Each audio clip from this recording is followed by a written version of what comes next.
So today I'm excited to read to you the first chapter of the Quillin Trials. Chapter 1, Morning. On the willow tree there sits a black bristly spider, its front legs striking the sky, daring me to come closer. I could kill you with one swipe of my hand. I raised my fist, backing up my threat.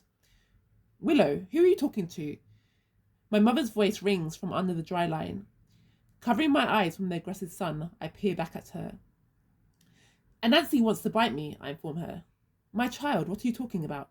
As the clothes weep cold droplets, my mother races across the compound to be by my side. I have not taken my eyes off Anansi. Her legs are flexing as if she's anticipating jumping at me. Upon sight of the spider, my mother screams in horror. It bounces off the walls and echoes in the sky. Running forward, she scoops me up into her arms. What nonsense! What's going on? My father calls, rushing out from the house. Ade, there's a huge tarantula sitting on the tree. Willow was talking to it. What do you mean she was talking to it? My father stomps towards us. When his eyes clamp onto Anansi, he jumps so high, his knees creak when he hits the ground. Grabbing my mother, he backs away. Amma and Ade, what is the matter? The neighbours and their kids appear from their adjoining homes. Upon witnessing the spider, they too cry out and flee back inside. I wriggle free from my mother's arms and run towards Anansi. It's okay, she won't hurt you. She's simply looking for her mate. Willow, get away from there. My mother runs after me, but my little feet are too fast. I place my hand out, seeing all the commotion. Anansi clambers onto it. It is ticklish, I giggle. Willow, my mother howls. She won't hurt me, we are friends, I tell her, wishing she would listen. Put it down, she says. She backs away, her dark eyes round. It's okay, Mummy. Look, you hold her. She's usually well behaved. My mother's face contorts with horror as her breasts come out ragged. She doesn't like spiders. I wish to prove that they are not scary at all. Anansi won't hurt anyone. She's my friend, and she's lonely.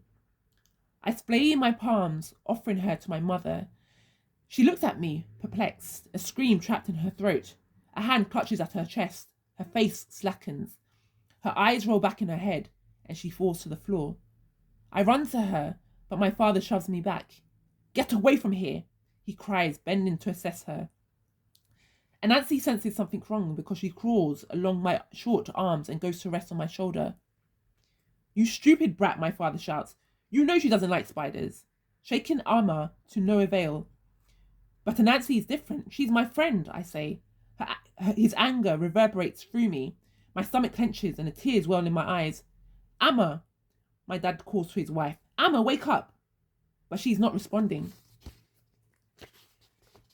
Mummy, I cry, my voice shattering through the trees and returning empty. The sky dims and the silence grows deafening. Mummy, I call helplessly. But she did not awake. I did not know it then, but she would never awaken. I would later learn my mother had a heart condition, and seeing Anansi triggered a heart attack that day, ending her life. Although I was too young to understand guilt, my heart would grip onto that moment forever. The following weeks were a nightmare. Villagers from all over came to pay their respects. Just watching them cry made me cry every single time. My father, though my carer, barely spoke to me except to order me about. Thinking about it now, I was neglected in those days. My father's family could not understand what had occurred. It was as though everyone blamed me for her death. She was too young, the family cried. On the day of her funeral, there were so many people. I still failed to understand what was going on, why my mother wouldn't wake up, why everyone was crying, or who all these people were. I had never seen some of them before in my life. There was one stranger. He stood out, an old man, at least he appeared to be, at my tender age. He sported a gold tooth, and when he greeted my father, he leered down at me. What a beautiful daughter you have, he commented. Thank you, my father said. After that, I remember a woman greeting me, covered from head to toe. Only her eyes were visible. They seemed so familiar. Willow, do not be sad. If I may, I would like to come for you in a month. There is something I must tell you. My dad looked at the woman. Who are you to talk to my child? He scorned. The woman who'd knelt before me stood and apologized. Just a close friend of her mother, the woman responded before backing away into the crowd. I do not know you, my father said. I apologize. I cannot stay.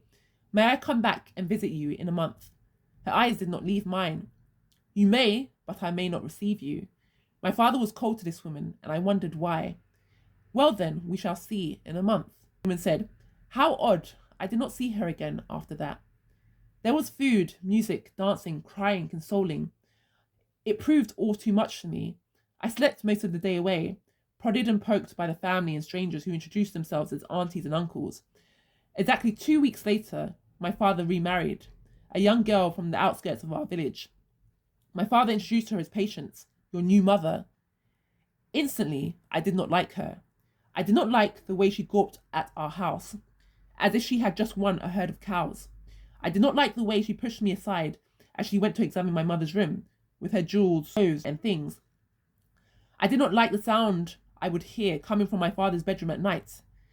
I did not like the taste of her food, which was bland and lacked seasoning. I did not like that merely a month after staying with us, she announced that we was expecting a child.